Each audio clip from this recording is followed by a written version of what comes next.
All right. Well, let's get down to the, like we did Super Load. We'll now do a Super Illusion. And I'm not sure if we talked about this, Joe, but when we pick our 14 songs, or I picked 14. I wanted to challenge myself. I actually put them in order of side 1 and side 2, as if it was a real record. So yeah. I'll go first with that one. Let's do it. If you guys are ready. So Yep. Ultimate Illusion by Chris Jericho. And I created a Spotify playlist for my Super Load, so I'll do the same for this. So if you guys want to find it, Cool. you can find it. Even though it's a pain in the ass, but I'll do it just for you. It starts off Civil War, then Dust and Bones, Yesterdays, Live and Let Die, Pretty Tied Up, Estranged, and Coma. That's side 1. Side 2 is Locomotive, Don't Cry, Perfect Crime, Get in the Ring, Bad Apple, You Could Be Mine, and closes with November Rain. Very good. I thought that'd be a great album closer with the big epic thing, Yep. and then kind of so Hard to argue. That's there you go. All right. Listen, this is hard work. Like I spent far more time on this set list than I have on some matches that I've done. agonizing. Like I was texting you, I said, this is agony.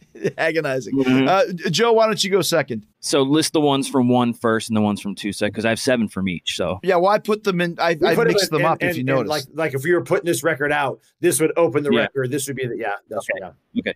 So side 1, Right Next Door to Hell, Don't Cry, Perfect Crime, Bad Obsession, November Rain, Dead Horse, Coma. And then side 2, 14 Years, Yesterdays, Shotgun Blues, Pretty Tied Up, Locomotive, You Could Be Mine, Estranged. Wow. So you put Shotgun Blues made it. Shotgun Blues made it.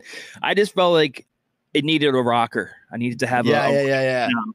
Cool. That's the Super Illusion by Joe Feeney. Super Illusion. And take it home, Frankie. Super Illusion by Frankie Kazarian. All right. So I did 15 because I know we were on the fence about doing 14 or 15.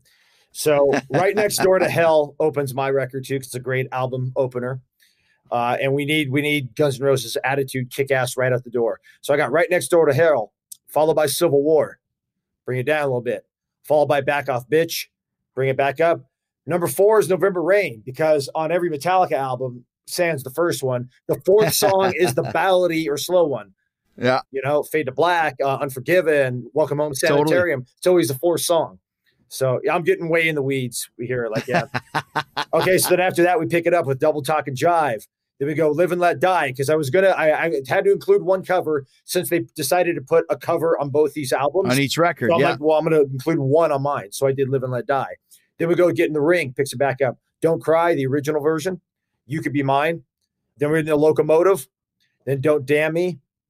I put Bad Obsession in there just to give that different feel, that Skinner feel. Yeah. Yesterdays, right after that.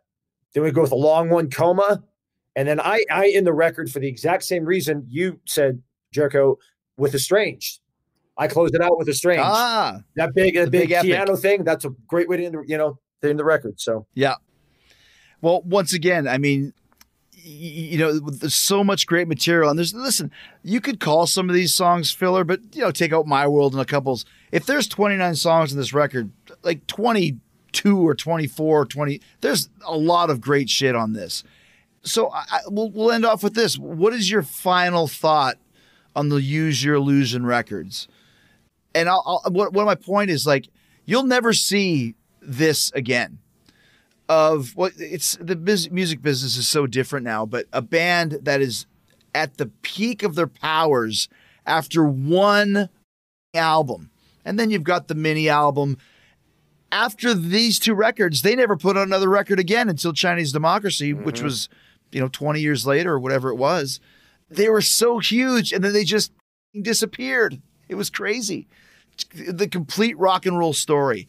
But at this point in time, they're at their peak. 2 albums coming out on the same day. And we mentioned there might be a couple other bands or artists, rap artists, maybe whatever, but nobody had the buzz that Guns N' Roses did at this point in time to do this. And to me, it's a monumental time in rock and roll. And it's such a cool fact they did this. And there's, like I said, the majority of this material is A+. So 2 thumbs up on both records and 2 thumbs up to Guns N' Roses. And I'm excited to see them play some of these songs soon. Go ahead, Frank. Going back to what we were talking about at the beginning, with 1991 being just such a, like you said, almost an embarrassment of riches. How many just incredible albums were released? We're lucky enough. We got two long Guns N' Roses albums, and that had to hold us over for a long time. Yeah. Both you guys have heard the new song, obviously, but it's like like Chinese Democracy is what it is, but that's not, that's not Slash, that's not Axl and Duff. Yeah. I'm very, very grateful we got these two records, just the music videos, the memories that they're tied to. Like you said, it's almost like a time capsule when these albums came out, where they were on the Billboard charts. And like, that is a bygone era that, it's very archaic to even talk about it now. Like, it's just, you'll never see anything like that again. Nobody will be at that level. Like you said, after one album, nobody will be that over. Nobody will put out two records with, a combined 30 songs or whatever it is. I'm just glad we have these records from one of my absolutely favorite bands on earth. Yes.